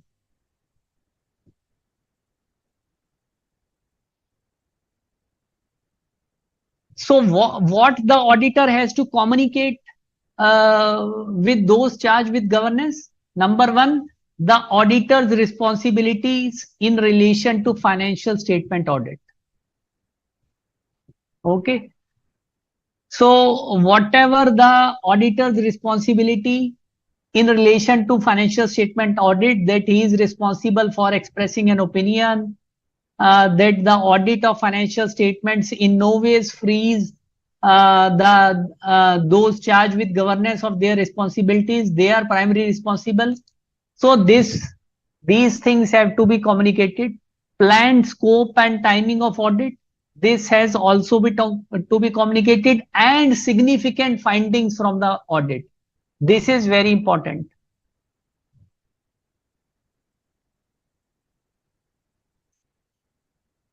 Okay. What are the significant findings of audit? Means like auditors point of view regarding some accounting policies, qualitative aspects of the accounting policies followed by the management, whether these are proper or not, significant difficulties encountered during the audit, significant matters which arose during the audit, and whether these same were corresponded with the management, written representations the auditor is requesting. So or any other matter which has arisen during the audit, which in the auditor's professional judgment is relevant. So all these matters have to be communicated to those charged with governance. And in case of listed companies, there is a separate requirement that that a statement that the engagement teams and other members in the team have complied with relevant ethical requirements regarding independence, this has to be communicated with those charged with governance. This is a specific requirement in case of listed entities. So be clear about that. Okay.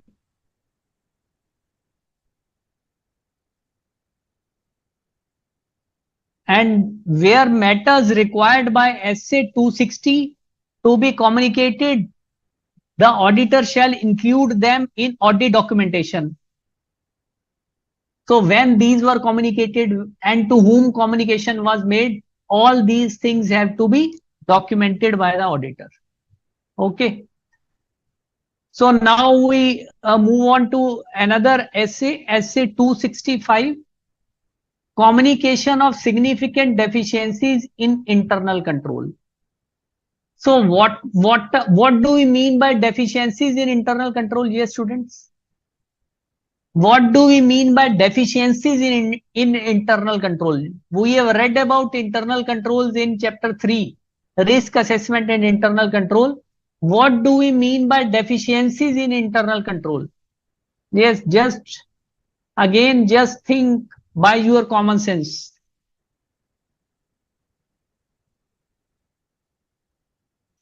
What do we mean by deficiencies in internal control?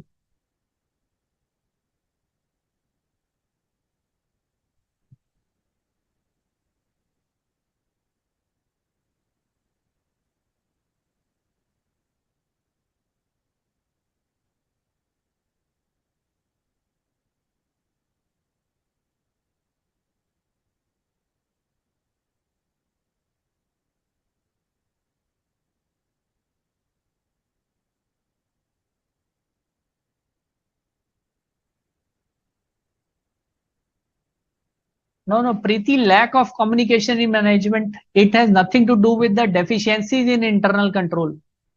I am asking about what do we mean by deficiencies in internal control? Yes, Unni Krishnan, yes, you are right. If a efficient internal control mechanism not in place, it basically means that controls are not working, that the controls are deficient. These are not able to prevent misstatements, or these are not able to detect and correct misstatements, or the controls are missing. So these are deficiencies in internal control. Okay. So SA 265 states that deficiency in internal control exists when a control is designed, implemented, or operated in such a way that it is unable to prevent or detect and correct misstatements in the financial statements on a timely basis. Okay.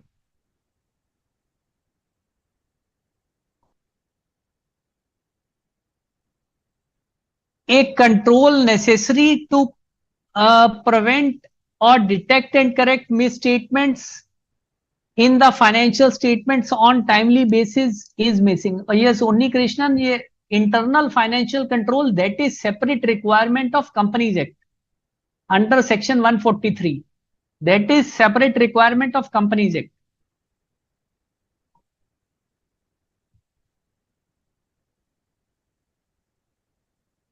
So significant deficiency in internal control means when there is such a deficiency which by itself or in combination with others, in auditor's professional judgment, needs to be informed to the management, needs to be informed to those charged with the governance. Why? Because it is very important. Like suppose say a control, the auditor finds that control in relation to some asset is not proper. Okay. Uh, say the entity which we are talking about, it handles huge cash, and the cash is routinely deposited into the bank. So the company has, say, taken a cash transit policy so that cash is not stolen or looted during the course of transit.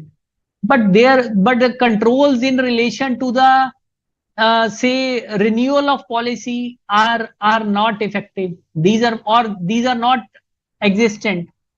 These are missing. So it could result to the loss of asset. It could result to the loss of cash ultimately. So these such kind are examples of significant deficiencies in internal control. Okay, so the examples are given: the susceptibility to loss, which I have told you just now, susceptibility to loss or fraud of related asset or liability, the likelihood of deficiencies leading to material misstatements in financial statements. Financial statements amounts in itself exposed to the deficiencies. So when an auditor finds significant deficiencies in internal control, these have to be communicated to the management so that timely action can be taken by the management or by those charged with governance as may be applicable. And not only deficiencies in internal control would be communicated, but also their potential effects would also be communicated. That, like, look, this control is missing, yeah, or this control is not working properly, and it could have effect in this manner on the financial statements. So potential effect has also to be stated. So this is the specific requirement of this essay, essay 265, that the auditor shall include in the written communication of significant deficiencies in internal control. He shall state a description of the deficiencies and an explanation of their potential effects. Okay, and sufficient information to enable those charged with the governance and management to understand the context of the communication. That not only they should be able to, not only the auditor should communicate with the management the deficiencies identified in internal control, but he should also explain to them the potential effects and the overall context, so that the people who are at the helm of affairs, who are running the company, they can understand its significance, they can understand its importance. Okay.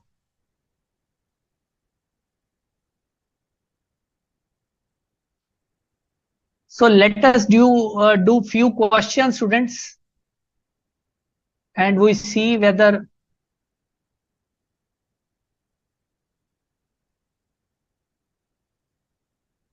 you have understanding, whether you have understood the things in right manner or not.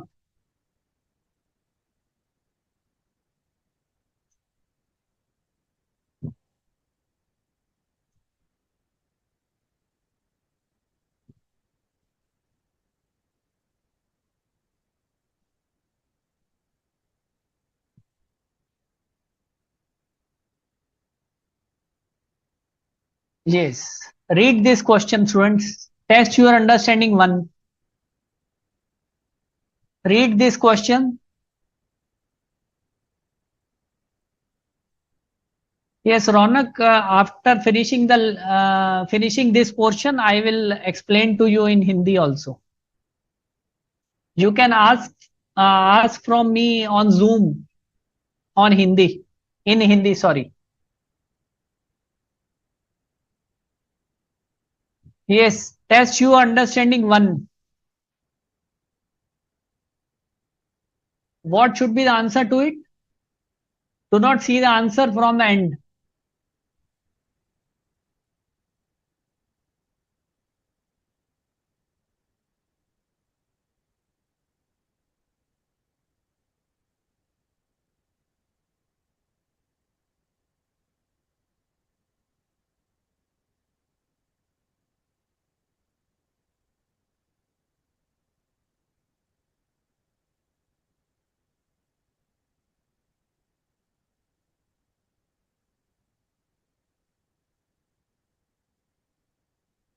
Okay, okay, that's fine.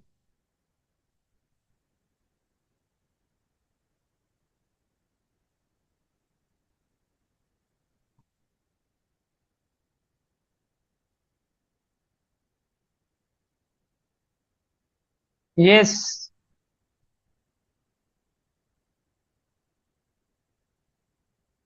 What should we answer to that?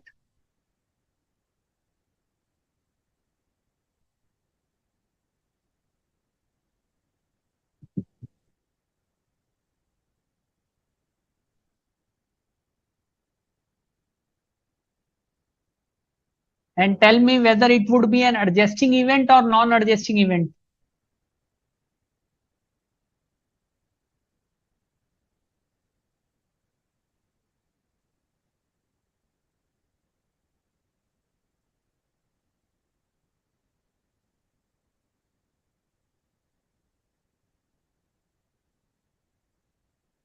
No, no, Pratima, you have understood it completely wrongly. The question relates to subsequent event. So the company has sold some goods and the goods were defective and the overseas buyer has made a legal claim against the company on 1st July 22, 1st June 22 for injury caused to a customer due to substandard dyes. So the sales pertain to August 21. So we are talking about year 21-22. Sales and debtor pertains to same year 21-22. Okay. So after the date of financial statements, the auditor comes to know that the company has agreed to out of court settlement. Okay. So now this provides evidence of the conditions which existed as at the balance sheet date. So it is an adjusting event. Yes, Shamvi, you are right. So the auditor has to see whether a proper adjustment in this respect has been made or not. Required provisions have been made or not. Okay.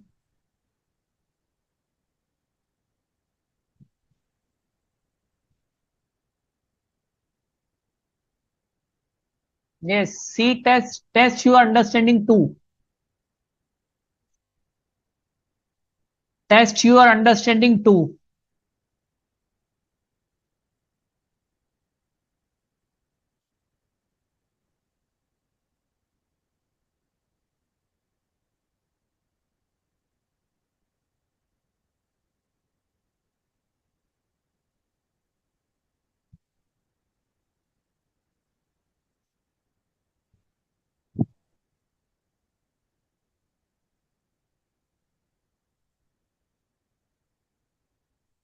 Yes. Test your understanding too.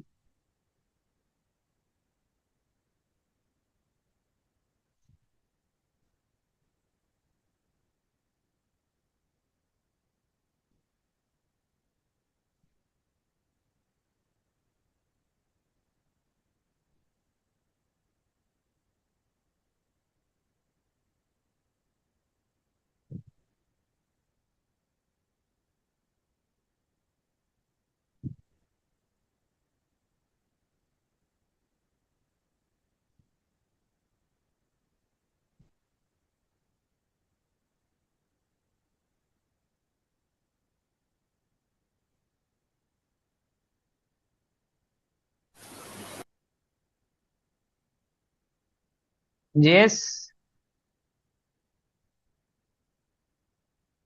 Yes, guys. Any idea? So the auditor has performed all the audit procedures like inquiry of management.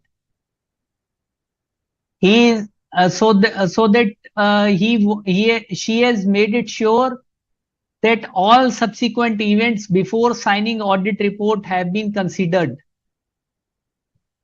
but still she wants to be certain that no such events have been left out. So obviously she would be obtaining written representations about subsequent events.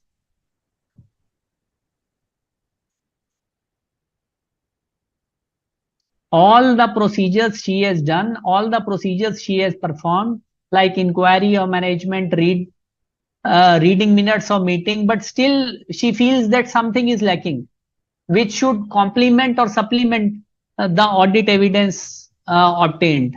So yes, Sumit, you are right. So she would obtain written representations.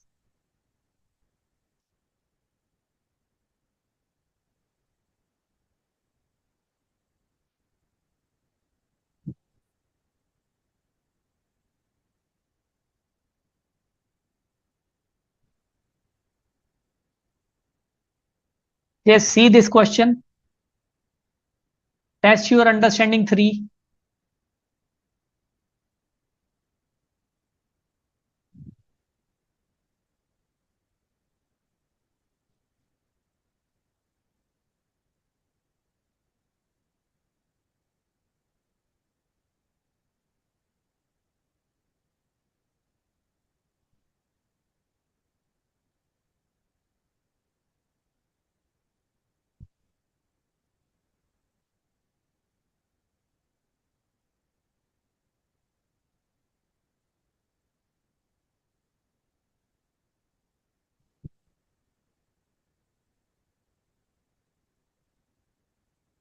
So all things which are given in the question indicate to you that there are certain events or conditions which may cast a significant doubt on the entity's ability to continue as a going concern.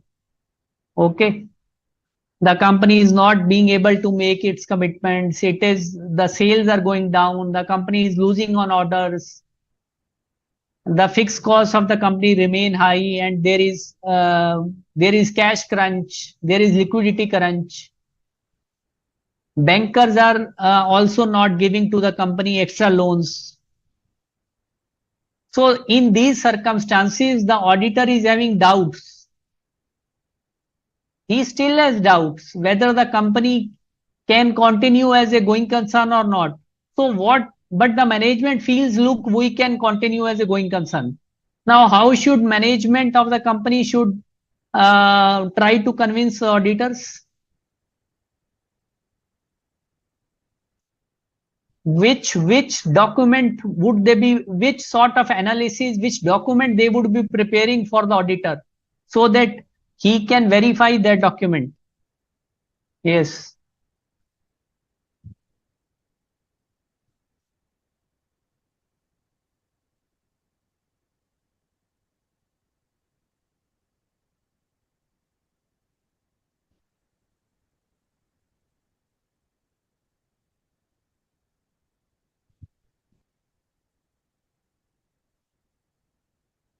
Yes, yes. Written, explain, plan to cope up with the situation. Yes.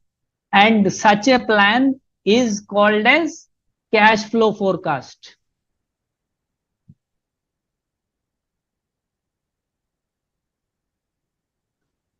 So they would be explaining how in the coming period, how in the coming 12 months, say at least, from which sources cash would be coming to them, what are their sources of funds, and how much liabilities are there. So they would have to make a realistic forecast, and the auditor's responsibilities, the auditor's duty would be to check that forecast. Okay. Yes, so before taking next question, so let us unmute you all if you want to ask something. Ashok ji unmute kar deं. If any student wants to ask question, he or she can ask. Or if you do not have any query, then we can do some exercise questions.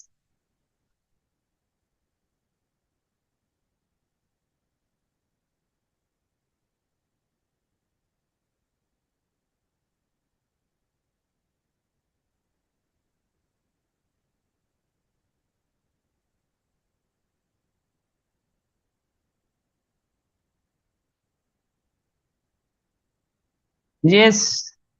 Any one of you wants to ask the question? Any query? Any query, students? If you want to ask on Zoom, you are welcome.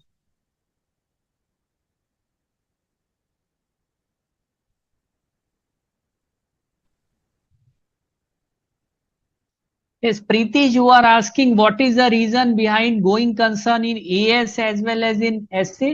So, Preeti, just understand that going concern being a fundamental accounting assumption, it is mentioned in AS1 that it is a fundamental accounting assumption which is to be followed for preparation of financial statements of every going concern. Whereas standard on auditing 570 SA deals with auditors' responsibilities in this regard. How auditor has to verify going concern assumption, what are procedure he is required to follow, and what are implications for auditor's report if adequate disclosures are made or if adequate disclosures are not made, what is the effect on his opinion? Okay. Yes, Aarti, you are saying please explain significance meaning. What significance you are asking, Aarti? Significance means importance. That what is the importance of going concern assumption?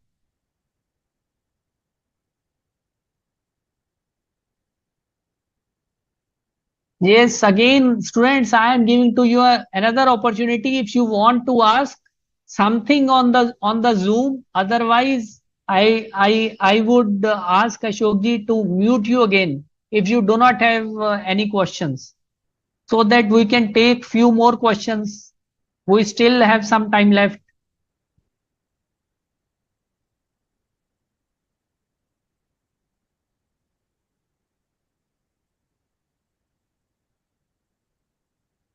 Yes, Unni Krishnan, you are saying once company is in a financial crunch, does it mean it affects going concern?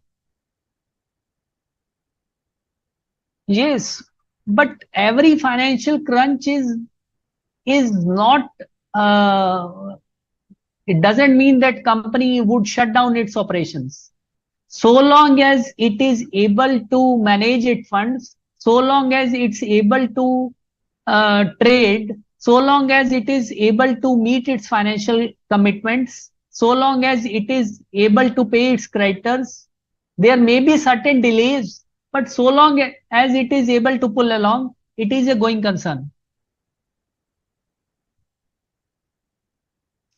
Yes, please explain last 2 points in Hindi. Probably you are asking of significant deficiencies in internal control. So SA 265 का ये कहना है कि जो भी internal control में deficiencies हैं significant, उसको ऑडिटर मैनेजमेंट को बताएगा, दोज चार्ज विद गवर्नेंस को बताएगा, और उसके साथ में पोटेंशियल इफेक्ट्स भी बताएगा कि इस डेफिशिएंसी का ये इफेक्ट हो सकता है, और उनको उसका पूरा कॉन्टेक्स्ट भी बताएगा कि अगर ये आपने ठीक नहीं किया तो इससे फाइनेंशियल स्टेटमेंट पे कैसे फर्क पड़ सकता है. ठीक है. यस, आरती, ट्राइवल मींस पेटी, से mistake of ₹100.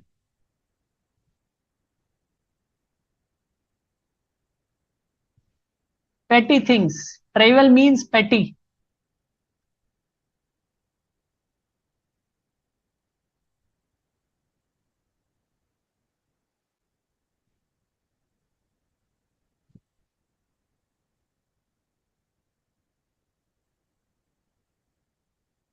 Yes, see, test your understanding for.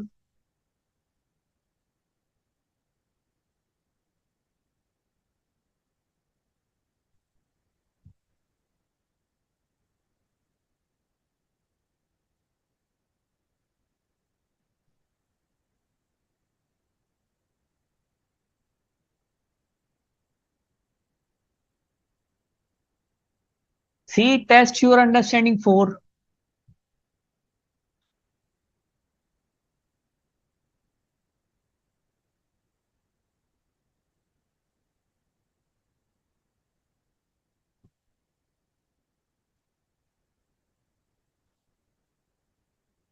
So these are examples of misstatements. Inventory is overvalued and freight of 10 lakh, which needed to be capitalized, it has been charged to profit and loss account.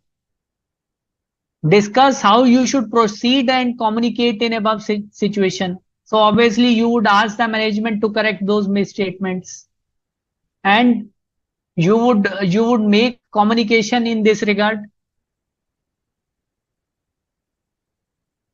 Okay. So you are asking about page 7.49. Let us see page 7.49.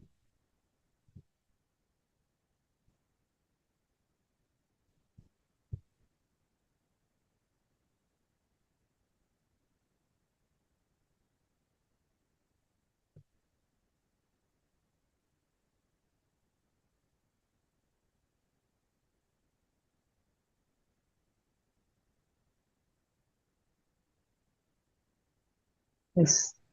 Yes, these 2 points you are asking. These I have already explained in Hindi.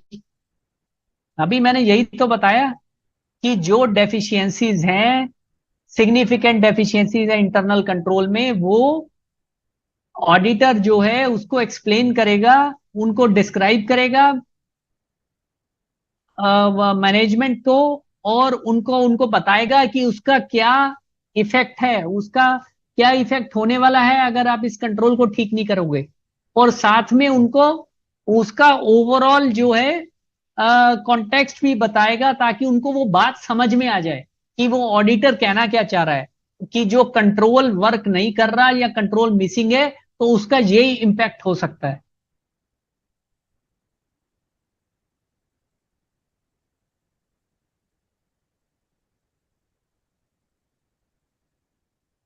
Yes, above that. So you want this point to be explained in Hindi?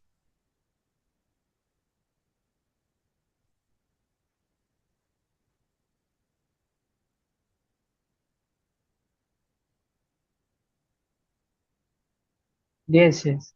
So it states that in writing, the auditor shall communicate to management significant deficiencies in internal control that the auditor has communicated, unless it would be inappropriate to communicate directly to the management. So ये उस बात में कहना चाह रहा है जहां management और दोज चार्ज विद गवर्नेंस में सेपरेट डिस्टिंक्शन है.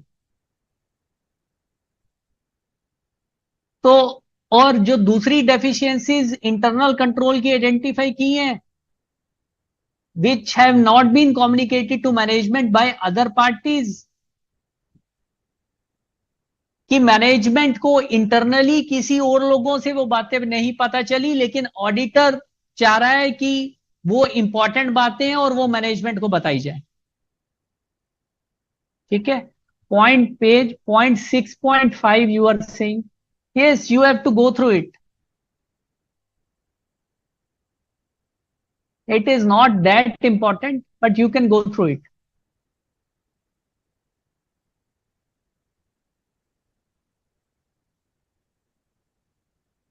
So,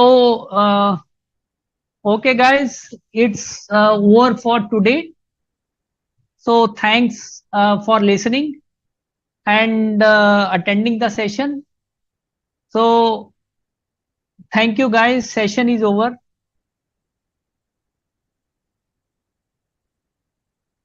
Yes, Ashok ji. Yes, yes, over. Okay.